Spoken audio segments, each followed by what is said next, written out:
Yeah, thank you.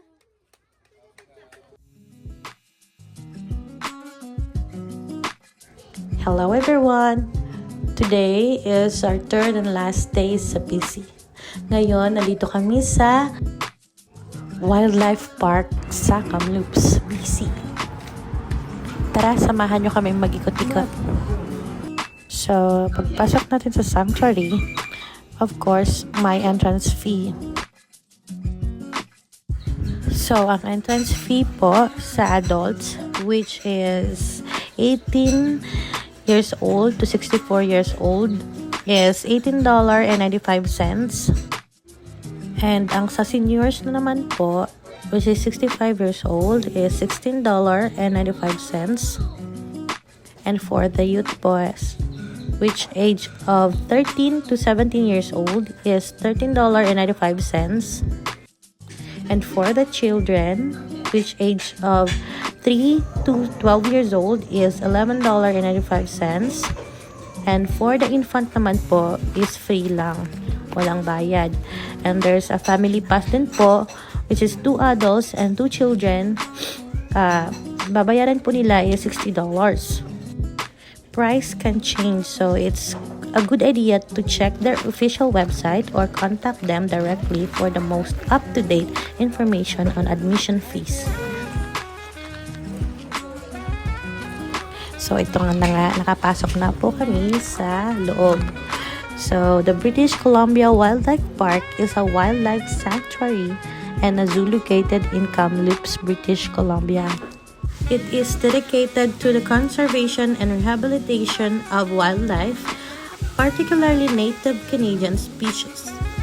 There's a variety of wildlife animals ang makikita mo dito sa loob. Meron silang bears, wolves, cougars, bison, and birds of prey. At pag napagod naman kayo, meron silang Wildlife Express miniature train. This train takes visitors on a scenic tour around the park, offering a unique way to view the animals at ang natural na kagandahan sa loob nito. The train ride is popular attraction, especially sa mga may family at may mga young children. There is usually additional fee for the train ride. So, it's best na i-check nyo ang website or inquire kayo sa park ng current schedule and pricing. That time kasi sobrang init. I think it's 33 degree. So, nag-decide na lang kami mag-train kasi may mga bata kami kasama.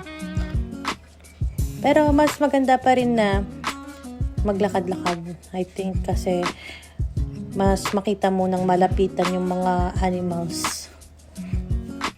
Ayun nga lang, nakakapagod, tsaka mainit, sobrang init. Sa nakikita nyo, dito kami pumasok sa birds of prey. Meron silang iba't ibang uri ng wildlife na bird. Meron silang bald eagles, yan sa nakikita nyo. Meron din silang golden eagles, owls, iba't ibang uri ng owls, tsaka hawks, at tsaka falcons.